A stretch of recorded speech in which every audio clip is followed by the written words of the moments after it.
നമസ്കാരം. മലയാളി വാർത്ത ഇൻസൈഡിലേക്ക് സ്വാഗതം. ഇസ്ലാമിക് നാറ്റോ ഈ ഓലപ്പാമ്പ് കണ്ട് ഇന്ത്യ പേടിക്കില്ല. തന്ത്രപരമായ നീക്കങ്ങളിലൂടെ ലോകം കീഴടക്കുന്ന ഇന്ത്യയെ നമ്മളിപ്പോൾ കാണുന്നു. മറുവശത്ത് പാകിസ്ഥാൻ മെക്ക സഖ്യത്തിലേക്ക് അംഗങ്ങളെ ചേർക്കാൻ മറ്റു രാജ്യങ്ങൾക്ക് മുൻപിൽ കേണു നിൽക്കുന്ന കാഴ്ച. ടെഹ്റാനിലേക്ക് എത്തുന്ന പാക് സൈനിക മേധാവി അസിം മുനീർ ഇറാനോട് മെക്ക സഖ്യത്തിൽ ചേരാൻ അഭ്യർത്ഥിച്ചു. US ഇറാൻ ചർച്ചകൾ പുനരാരംഭിക്കുന്നതിനുള്ള ശ്രമത്തിൻ്റെ ഭാഗമായാണ് അസിം മുനീറിൻ്റെ ടെഹ്റാൻ യാത്ര. എന്നാൽ അസിം മുനീറിൻ്റെ ഉള്ളിലിരിപ്പ് ഇപ്പോൾ വ്യക്തമാകുന്നു.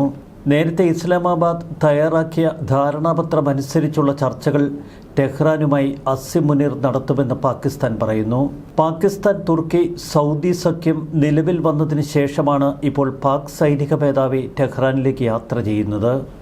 ഇറാനെതിരെ ഉപരോധങ്ങൾ ശക്തമാക്കുമെന്ന് ഇക്കഴിഞ്ഞ ദിവസം US പ്രസിഡന്റ് ഡൊണാൾഡ് ട്രംപ് പറഞ്ഞിരുന്നു.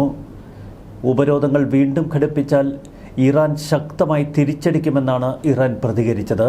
എന്നാൽ അമേരിക്കയെപ്പോലും അമ്പരപ്പിച്ചുകൊണ്ട് പാകിസ്ഥാൻ ഇറാനെ മെക്ക സഖ്യത്തിൽ ചേരാൻ ക്ഷണിച്ചു എന്ന വാർത്തയാണ് ഇപ്പോൾ ഇറാൻ തന്നെ പുറത്തുവിടുന്നത്. സൗദി അറേബ്യ, തുർക്കി, പാകിസ്ഥാൻ എന്നീ രാജ്യങ്ങൾ രൂപം നൽകിയ സൈനിക അച്ചുതണ്ടിൽ ചേരാൻ ഇറാനും ഔദ്യോഗിക ക്ഷണം ലഭിച്ചുവെന്ന് ടെഹ്റാൻ വ്യക്തമാക്കുന്നു. ക്ഷണം സ്വീകരിക്കുന്നത് പരിഗണനയിലാണ് എന്ന് ഇറാൻ വ്യക്തമാക്കി. മറുവശത്ത് ഇറാനെതിരെ കൂടുതൽ കടുപ്പമേറിയ യുദ്ധങ്ങൾക്കുള്ള സാഹചര്യമുണ്ട് എന്ന് നേരത്തെ ട്രംപ് വ്യക്തമാക്കിയിരുന്നു. മെക്ക സഖ്യത്തിൽ ഉരുത്തിരിഞ്ഞ പൊതുധാരണ പ്രകാരം അംഗരാജ്യങ്ങളിൽ ഒരു രാജ്യത്തിന് നേർക്ക് മറ്റൊരു രാജ്യം ആക്രമണം നടത്തിയാൽ അംഗരാജ്യങ്ങൾ ഒരുമിച്ച് പ്രതിരോധിക്കുമെന്നാണ്.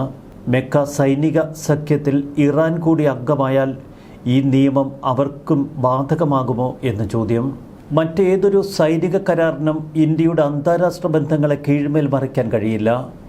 പാകിസ്ഥാൻ്റെ മുഖ്യ ശത്രു ഇന്ത്യയാണ്.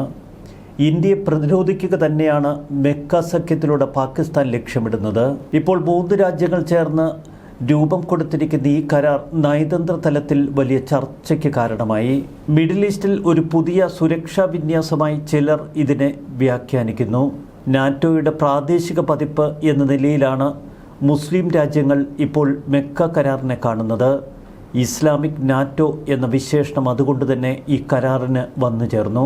വളരെ സൂക്ഷ്മതയോടെ ഇന്ത്യ കരാറിന് നോക്കിക്കാണുന്നു. ഇതുവരെ അമിതമായി പ്രതികരിക്കാനോ വിദേശ നയത്തിൻ്റെ ഇപ്പോൾ സ്വീകരിച്ചിരിക്കുന്ന അടിസ്ഥാന നയങ്ങൾ പുനഃക്രമീകരിക്കാനോ ഇന്ത്യ ഇതുവരെ ശ്രമം തുടങ്ങിയിട്ടില്ല. ഒരാൾക്കെതിരെയുള്ള സായുധാക്രമണം എല്ലാവർക്കുമെതിരെയുള്ള സായുധാക്രമണമായി കണക്കാക്കുമെന്നാണ് കരാർ വ്യക്തമാക്കുന്നത്. നാറ്റോ സഖ്യരാജ്യങ്ങൾക്കിടയിൽ കരാറിൽ ഇത്തരമൊരു വ്യവസ്ഥയുണ്ട്. എന്നാൽ ഇപ്പോൾ മെക്ക കരാറിൽ ഒപ്പിട്ടിരിക്കുന്ന 3 രാജ്യങ്ങളും തമ്മിൽ ഒരു പൊതു അതിർത്തി പങ്കിടുന്നില്ല. വ്യത്യസ്ത തന്ത്രപരമായ കണക്കുകൂട്ടലുകളാണ് 3 രാജ്യങ്ങൾക്കും. എന്നാൽ ഈ കരാർ അതിൻ്റെ ഉദ്ദേശത്തെയോ പ്രായോഗിക ക്ഷമതയോ 3 രാജ്യങ്ങളും ഒരുമിച്ച് പ്രവർത്തിക്കേണ്ട സാഹചര്യങ്ങളോ വ്യക്തമായി നിർവചിക്കുന്നില്ല. സൗദി അറേബ്യയും പാകിസ്ഥാനും തമ്മിൽ നേരത്തെ ഒരു പ്രതിരോധ കരാർ ഒപ്പുവെച്ചിരുന്നു. അതിൻ്റെ തുടർച്ചയാണ് സൗദി അറേബ്യ കൂടി കരാറിൻ്റെ ഭാഗമായത്. പാകിസ്ഥാൻ ഇത്തരമൊരു കരാറിന് മുൻകൈയെടുത്തതിന് പിന്നിൽ വ്യക്തമായ കാരണങ്ങളുണ്ട്. അടിയന്തര നിലനിൽപ്പ് മാത്രമല്ല, മുസ്ലിം ലോകത്ത് പ്രസക്തി വീണ്ടെടുക്കാനും അവർ ശ്രമം തുടരുന്നു. മുസ്ലിം ലോകത്ത് നയതന്ത്ര പിന്തുണ നേടുന്നതിനുള്ള ദീർഘകാല തന്ത്രത്തിൻ്റെ ഭാഗമായാണ് ഇത്തരമൊരു കരാർ പ്രാവർത്തികമാക്കാൻ പാകിസ്ഥാൻ കിടഞ്ഞു ശ്രമിക്കുന്നത്. പാകിസ്ഥാന് തങ്ങളുടെ സൈനിക വിന്യാസം കൂടുതൽ ശക്തിപ്പെടുത്തണം. മറുവശത്ത് തന്ത്രപരമായി ഈ കരാറിനെ നോക്കിക്കാണുകയാണ് അമേരിക്കൻ പ്രസിഡന്റ് ഡൊണാൾഡ് ട്രംപ്. പരസ്യമായി കരാറിനെ ട്രംപ് സ്വാഗതം ചെയ്യുന്നുവെങ്കിലും മറുവശത്ത് ട്രംപ് വളരെ ജാഗ്രതയോടെ ഇതിനെ വീക്ഷിക്കുന്നു. പാകിസ്ഥാൻ, സൗദി അറേബ്യ, തുർക്കി എന്നീ രാജ്യങ്ങൾ വിശാലമായ അമേരിക്കൻ തന്ത്രപരമായ താൽപ്പര്യങ്ങൾ നിറവേറ്റുന്ന ഒരു ചട്ടക്കൂട് തന്നെയാണ്. തന്ത്രപരമായ ലക്ഷ്യം ഒരു സ്വതന്ത്ര സൈനിക സഖ്യം സൃഷ്ടിക്കുക എന്നതിനേക്കാൾ മിഡിൽ ഈസ്റ്റിൽ മറ്റുള്ളവരുടെ താൽപ്പര്യങ്ങൾക്ക്, പ്രത്യേകിച്ച് ഇറാനുമായി ബന്ധപ്പെട്ട് മറ്റൊരു ചട്ടക്കൂട് സൃഷ്ടിക്കുക തന്നെയായിരുന്നു പാകിസ്ഥാന്റെ ലക്ഷ്യം. മുസ്ലിം ഭൂരിപക്ഷ രാജ്യങ്ങളെ ഒരുമിച്ച് കൊണ്ടുവന്ന് കൂട്ടായ പ്രതിരോധത്തിൻ്റെ ഭാഷയിൽ ക്രമീകരണം അവതരിപ്പിക്കുന്നതിലൂടെ മുസ്ലിം ലോകത്തെ മത്സര ക്യാമ്പുകളായി വിഭജിക്കാനും പാകിസ്ഥാൻ തന്ത്രപരമായ നീക്കം നടത്തുന്നു. ഈ കരാറിനെ ഒരു സൗദി, തുർക്കി, പാകിസ്ഥാൻ സംരംഭമായി മാത്രം കാണാൻ കഴിയില്ല. അതിൻ്റെ ദീർഘകാല പ്രത്യാഘാതങ്ങൾ അമേരിക്കയുടെയും മറ്റ് പാശ്ചാത്യ രാജ്യങ്ങളുടെയും താൽപ്പര്യങ്ങളും അവരുടെ ഭാവി ഇടപെടലുകളുടെയും പശ്ചാത്തലത്തിലാവും. സ്വന്തം സാമ്പത്തിക സ്ഥിതി അതീവ ദുർബലമായ അവസ്ഥയിലാണ് ഇപ്പോൾ പാകിസ്ഥാൻ. സൈന്യത്തിൽ വലിയ ആഭ്യന്തര സുരക്ഷാ വെല്ലുവിളികളുണ്ട്. പാകിസ്ഥാൻ ജനസംഖ്യയുടെ വലിയൊരു വിഭാഗം ഷിയകളാണ്. അതേസമയം രാജ്യം ചരിത്രപരമായി വിഭാഗീയവും വംശീയമായ വിഭജനങ്ങളോടും പൊരുതുന്നു. സുന്നി മുസ്ലിം ശക്തികളുടെ ഏകീകരണമായി ഈ ക്രമീകരണത്തെ അവതരിപ്പിക്കുകയാണ് ചിലർ. സൗദിയിൽ നിന്നും തുർക്കിയിൽ നിന്നും പാകിസ്ഥാന് സാമ്പത്തിക സഹായവും സൈനിക സഹായവും ലഭിക്കുമെന്ന് പാകിസ്ഥാൻ കണക്കുകൂട്ടുന്നു. എന്നാൽ ഇറാൻ കൂടി ഈ സഖ്യത്തിലേക്ക് കടന്നു വന്നാൽ ഇപ്പോൾ സൃഷ്ടിക്കപ്പെട്ടിരിക്കുന്ന ചില പൊതുബോധ്യങ്ങൾ തകർന്നടിഞ്ഞ സിവിലിയൻ സമ്പദ് വ്യവസ്ഥ തന്നെയാണ് പാകിസ്ഥാന്റെ മുഖ്യ വെല്ലുവിളി. ഇവിടെയാണ് ഈ സഖ്യം നേരിടുന്ന പ്രധാന വെല്ലുവിളികൾ. ഇസ്രയേലിനെ ഒരു പൊതുശത്രുവായി ഈ രാജ്യങ്ങൾ കാണുന്നു. എന്നാൽ മറുവശത്ത് അമേരിക്ക സൗദിയും പാകിസ്ഥാനുമായി വളരെ അടുത്ത ബന്ധം നിലനിർത്തുന്നു. മറുവശത്ത് ഇസ്രയേലുമായി തന്ത്രപരമായ ബന്ധവും സഖ്യവും അമേരിക്ക തുടരുന്നു. സൗദി അറേബ്യയ്ക്ക് തന്ത്രപരമായ ചില താൽപ്പര്യങ്ങളുണ്ട്. അമേരിക്കയുമായുള്ള സഖ്യത്തിൽ ഇസ്രയേലിനെ അവർ ചേർത്ത് പിടിക്കുന്നു. ഗൾഫ് മേഖലയിൽ ഒഴിവാക്കാൻ കഴിയാത്ത മറ്റൊരു ശക്തിയുണ്ട്, യു എ ഉൾപ്പെടാത്ത ഏതൊരു ഗൾഫ് സുരക്ഷാ ക്രമീകരണത്തെയും സമഗ്രമായ ഒരു പ്രാദേശിക സഖ്യമായി വിവക്ഷിക്കാൻ കഴിയില്ല. ഗൾഫിലെ ഏറ്റവും പ്രധാനപ്പെട്ട സാമ്പത്തിക വ്യാപാര തന്ത്രപരമായ ശക്തികളിലൊന്നായി UAE ഇതിനകം വളർന്നു വന്നു കഴിഞ്ഞു. സംരംഭകരെയും നിക്ഷേപകരെയും ആഗോള ബിസിനസ്സുകാരെയും ആകർഷിക്കുന്ന അസാധാരണമായ ഒരു ബിസിനസ് സൗഹൃദ ആവാസ വ്യവസ്ഥ UAE ഇതിനകം തന്നെ സൃഷ്ടിച്ചെടുത്തു. ഹോർമുസ് കടലിടുക്കിനെ പൂർണ്ണമായി ആശ്രയിക്കാതെ ഒമാൻ ഉൾക്കടലിലേക്ക് പ്രവേശനം നൽകുന്നതിനാൽ ഫുജൈറ തുറമുഖം ലോജിസ്റ്റിക് ശൃംഖല, പ്രത്യേകിച്ച് ഫുജൈറയുടെ വികസനം തന്ത്രപരമായി പ്രധാനമാണ്. ഭാവിയിലെ ഗൾഫ് വ്യാപാരം, ലോജിസ്റ്റിക്സ്, ഊർജ്ജ സുരക്ഷ എന്നിവയിൽ UAEക്ക് വ്യക്തമായ ഇടപെടലുകൾ നടത്താൻ കഴിയും. മുസ്ലിം രാജ്യങ്ങൾ യാന്ത്രികമായി ഈ മുസ്ലിം സഖ്യത്തിൽ വീഴും എന്ന കണക്കുകൂട്ടലുകൾ ഇന്ത്യ വിശ്വസിക്കുന്നില്ല. Saudi, UAE, Qatar, Kuwait, Oman എന്നീ രാജ്യങ്ങളുമായി ഇന്ത്യ വളരെ അടുത്ത നയതന്ത്ര ബന്ധമാണ് ഇപ്പോൾ പുലർത്തുന്നത്.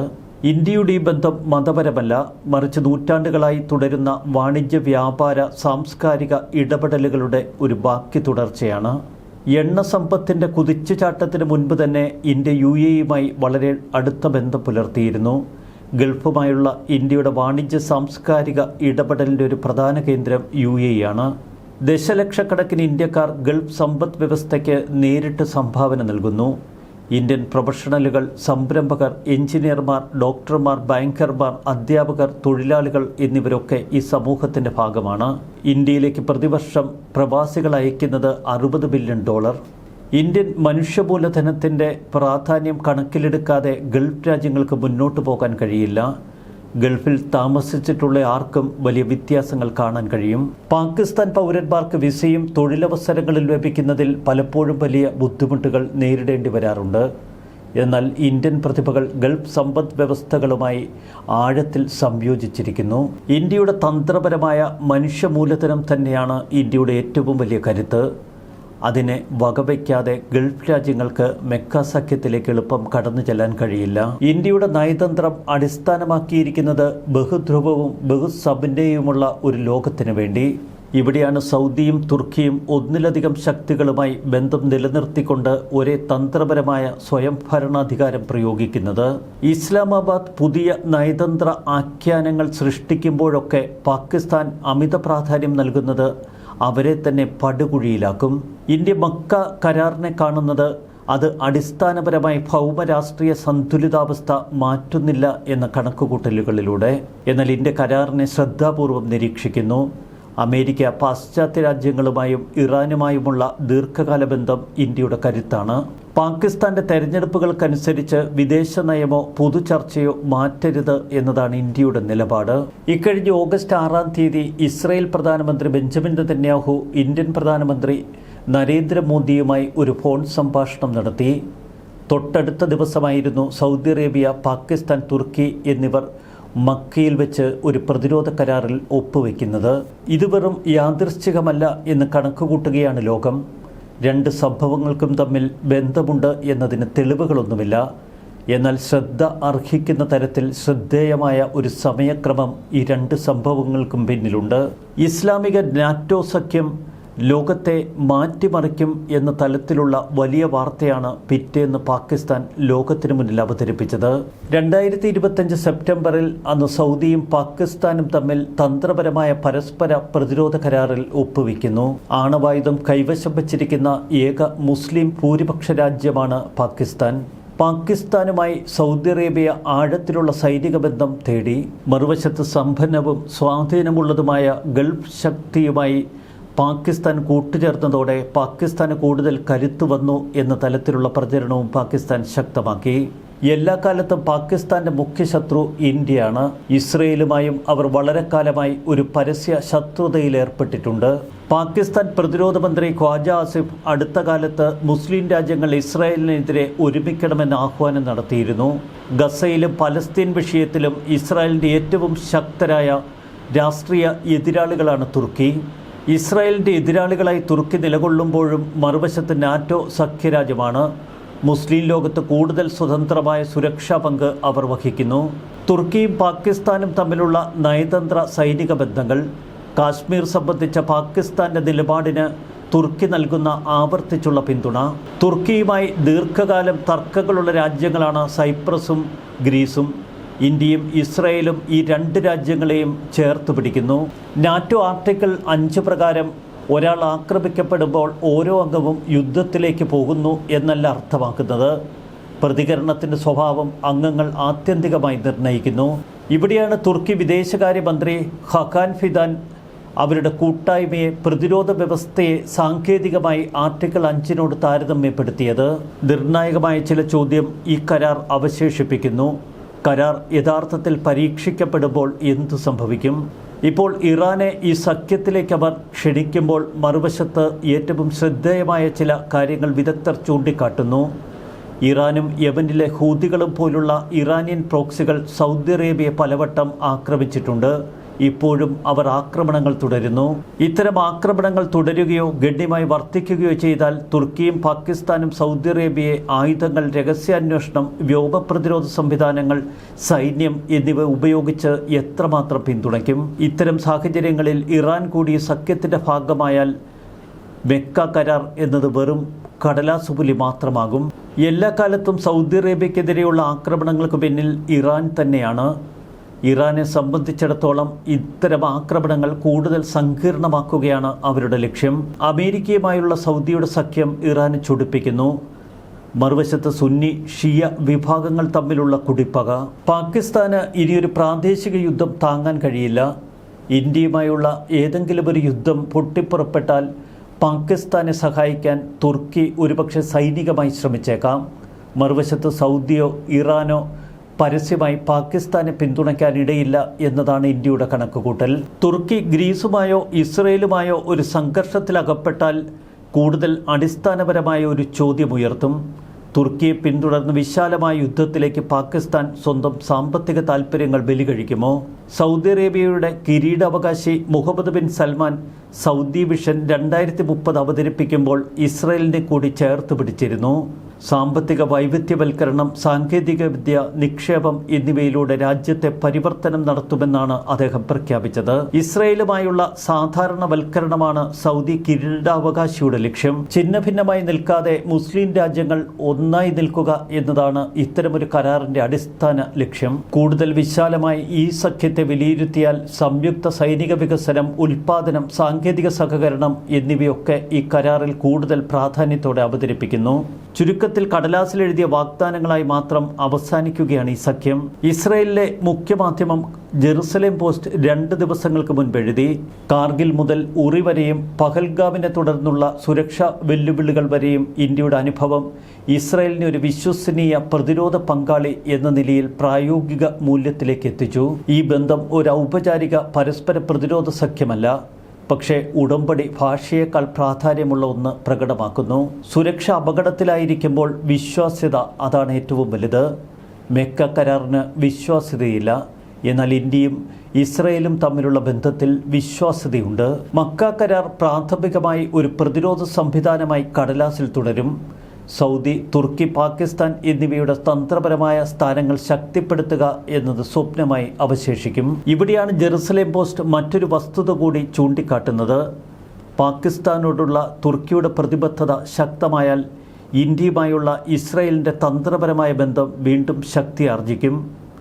ഏതൊരു ഇന്ത്യ പാകിസ്ഥാൻ പ്രതിസന്ധിയും ഇത് കൂടുതൽ പാകിസ്ഥാനെ അപകടത്തിലാക്കും. അതുകൊണ്ട് തന്നെ കരാർ പ്രഖ്യാപിക്കുന്നതിന് തൊട്ടുതലേന്ന് ബെഞ്ചമിൻ നെതന്യാഹുവും നരേന്ദ്രമോദിയും തമ്മിൽ ഫോൺ സംഭാഷണം നടത്തിയെങ്കിൽ അത് യാദൃച്ഛികമല്ല. ഇവിടെ ശ്രദ്ധേയമായ ചില നിരീക്ഷണങ്ങളുണ്ട്. ഇന്ത്യയും ഇസ്രയേലും ഒരു കൂട്ടായ്മയായി അവർ പ്രതികരിക്കുന്നില്ല. ഒരു ഏകീകൃത കൂട്ടായ്മയായി മാറാൻ മുസ്ലിം ലോകത്തിന് കഴിയില്ല. ഈ സഖ്യത്തിലേക്ക് ചേരാൻ ഈജിപ്തിനെ പാകിസ്ഥാൻ ക്ഷണിച്ചു. എന്നാൽ ഈജിപ്ത് ഈ ക്ഷണം നിരാകരിച്ചു. അതിന് പിന്നിലുള്ള കാരണങ്ങൾ ഈജിപ്ത് വ്യക്തമാക്കുന്നുണ്ട്. ശക്തമായ ഒരു ദേശീയ സ്ഥാപന ഘടനയും അംഗങ്ങളിൽ ഒരാൾ ആക്രമിക്കപ്പെട്ടാൽ എല്ലാ അംഗങ്ങളെയും യാന്ത്രികമായി യുദ്ധത്തിന് വിധേയമാക്കുന്ന ഒരു സ്ഥാപിത സംവിധാനവും ഇതിനില്ല. ഇത് പ്രധാനമായും വിശാലമായ ഒരു രാഷ്ട്രീയ പ്രഖ്യാപനം മാത്രമാണ്. അതിനുദാഹരണവും ഈജിപ്ത് ചൂണ്ടിക്കാട്ടി. ഇന്ത്യ പാകിസ്ഥാൻ സംഘർഷമുണ്ടായാൽ പാകിസ്ഥാന്റെ പക്ഷത്തു നിന്ന് സൗദി അറേബ്യ ഒരു യുദ്ധത്തിൽ ഏർപ്പെടുമെന്ന് പ്രതീക്ഷിക്കാൻ തരമില്ല. മേഖലയിലെ ഇറാനിയൻ സ്വാധീനം തടയാൻ ശ്രമിക്കുന്ന തുർക്കിക്കും ഇതേ യുക്തി ബാധകമാണ്. ചുരുക്കത്തിൽ ഓരോ പങ്കാളിയും തേടുന്നത് സ്വന്തം ദേശീയ താൽപ്പര്യങ്ങൾ മാത്രം. അറബ് ലോകത്തെ ഏറ്റവും ജനസംഖ്യയുള്ള രാജ്യവും ഗണ്യമായ സൈനിക ശേഷിയുള്ള രാജ്യവുമാണ് ഈജിപ്ത്. കണക്കുകൾ പരിശോധിക്കുമ്പോൾ ഈജിപ്ത് ഒരു പ്രധാന സൈനിക ശക്തി തന്നെയാണ്. എങ്കിലും അവരുടെ സായുധസേന ഇപ്പോഴും അമേരിക്കൻ ആയുധ സംവിധാനങ്ങളെയും സൈനിക പിന്തുണയെയും വളരെയധികം ആശ്രയിക്കുന്നു.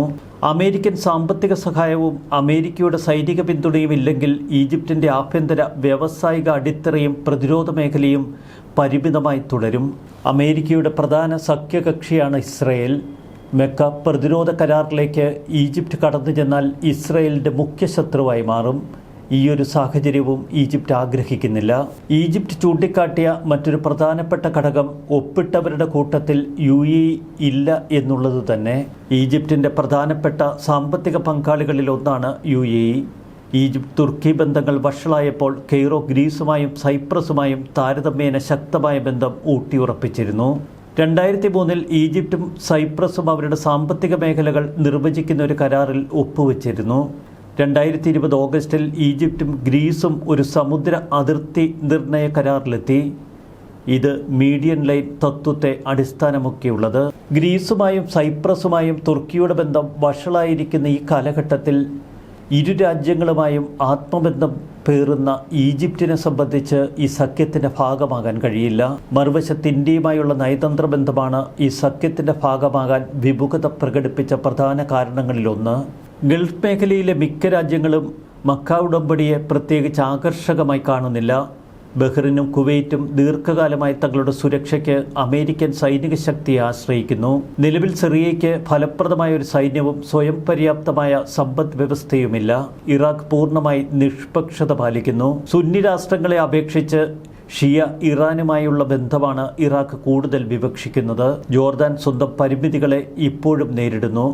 ജോർദാൻ ഈ സഖ്യത്തിൻ്റെ ഭാഗമാകാൻ ആഗ്രഹിക്കുന്നില്ല. അമേരിക്കയുടെ സൈനിക പിന്തുണയിലാണ് ഇപ്പോഴും ജോർദാൻ്റെ നിലനിൽപ്പ്. ഏറ്റവും ശക്തമായ ഒരു കാരണം അമേരിക്കൻ വിപണിയുടെയോ US സാങ്കേതിക ശേഷികളുടെയോ തോതിനൊത്ത് തുർക്കിക്കോ പാകിസ്ഥാനോ പൊരുത്തപ്പെടാൻ കഴിയില്ല. സൗദി അറേബ്യ ഒഴികെ നിർദ്ദിഷ്ട സഖ്യത്തിലെ അംഗങ്ങൾക്ക് ഇക്കാര്യത്തിൽ താരതമ്യേന വളരെ കുറച്ച് വാഗ്ദാനങ്ങൾ മാത്രമേ നൽകാൻ കഴിയൂ. ചുരുക്കത്തിൽ കടലാസിലെഴുതിയ വെറും വാഗ്ദാനം മാത്രമായി മക്ക സഖ്യം മാറുന്നു. ഇവിടെ ഇറാൻ കൂടി സഖ്യത്തിൻ്റെ ഭാഗമായാൽ വലിയ പൊട്ടിത്തെറികളാകും ലോകം കാണുന്നത്. തന്ത്രപരമായ നീക്കങ്ങളിലൂടെ ലോകം കീഴടക്കി മറുവശത്ത് ഇന്ത്യ കൂടുതൽ കരുത്തുറപ്പിക്കുന്നു. ഗൾഫ് മേഖലയിലുള്ള രാജ്യങ്ങളുമായി ഇന്ത്യ കൂടുതൽ ഇടപെടലുകൾ നടത്തുകയാണ്. മക്ക കരാറിൽ എഴുതി ചേർത്ത ചില വരികൾ സൗദിയുടെ അപാരമായ സാമ്പത്തിക പിന്തുണ, തുർക്കിയുടെ നൂതന പ്രതിരോധ സാങ്കേതിക വിദ്യ, പാകിസ്ഥാൻ്റെ ആണവ പ്രതിരോധം, പ്രാദേശികവൽക്കരിച്ച സൈനിക മനുഷ്യശക്തി, ഇതൊക്കെ അക്ഷരങ്ങളിലൊതുങ്ങും എന്ന് വ്യക്തമാണ്. പരസ്പര പ്രതിരോധത്തിനപ്പുറം സംയുക്ത ഇൻ്റലിജൻസ് പങ്കിടൽ, പ്രാദേശിക സൈനികാഭ്യാസങ്ങൾ, പ്രതിരോധ വ്യാവസായിക സഹകരണ വികസനം എന്നിവയൊക്കെ സ്ഥാപനവൽക്കരിക്കുമെന്നായിരുന്നു പ്രഖ്യാപനം. ധീരമായ ആദ്യ നടപടി എന്ന് ട്രംപ് വിശേഷിപ്പിച്ച ഒരു കരാർ. എന്നാൽ ഇറാനെ മക്ക ഉടമ്പടിയിൽ ചേരാൻ ഔദ്യോഗികമായി പാകിസ്ഥാൻ ക്ഷണിക്കുമ്പോൾ ഇതിനോട് അമേരിക്ക എങ്ങനെ പ്രതികരിക്കും? അതിശക്തമായ ഉപരോധം ഇറാനെതിരെ പ്രഖ്യാപിച്ചിരിക്കുന്ന അമേരിക്കൻ പ്രസിഡന്റ് ഡൊണാൾഡ് ട്രംപിൻ്റെ അടുത്ത നീക്കമെന്ത്? ഇറാൻ വിരുദ്ധ ഒരു സുന്നി കൂട്ടായ്മ എന്ന നിലയിലായിരുന്നു നേരത്തെ ഈ സഖ്യം അറിയപ്പെട്ടത്. എന്നാൽ ഇറാനെ ഔദ്യോഗികമായി പാകിസ്ഥാൻ ക്ഷണിക്കുമ്പോൾ അതിൻ്റെ അടിസ്ഥാന നയങ്ങൾക്ക് കോട്ടം സംഭവിക്കുന്നു. യുണൈറ്റഡ് അറബ് എമിറേറ്റ്സ് മക്ക കരാറിൽ നിന്ന് മാറി നിന്നതോടെ കൂടുതൽ ഭിന്നത വ്യക്തമായിരുന്നു. മക്ക കരാറിൻ്റെ ഭാഗമല്ലാത്ത രാജ്യങ്ങൾ ഇപ്പോൾ ഇന്ത്യയോട് കൂടുതൽ അടുപ്പം പുലർത്തുന്നു. ഒരു കാര്യം വ്യക്തമാണ്, മക്ക കരാർ കാട്ടി ഇന്ത്യയെ വിറപ്പിക്കാൻ ഇപ്പോൾ പാകിസ്ഥാന് കഴിയുന്നില്ല. മറുവശത്ത് ഇന്ത്യയും ഇസ്രയേലും കട്ടച്ചങ്കുകളായി ചേർന്ന് നിൽക്കുമ്പോൾ അതിനൊപ്പം ഒട്ടി നിൽക്കാനാണ് ഭൂരിപക്ഷം മുസ്ലിം രാജ്യങ്ങളും ആഗ്രഹിക്കുന്നത്. അമേരിക്കയുടെ തന്ത്രപരമായ നിലപാടാണ് ഇനി അറിയേണ്ടത്. ന്യൂസ് ഡെസ്ക് മലയാളി വാർത്ത ഇൻസൈഡ്.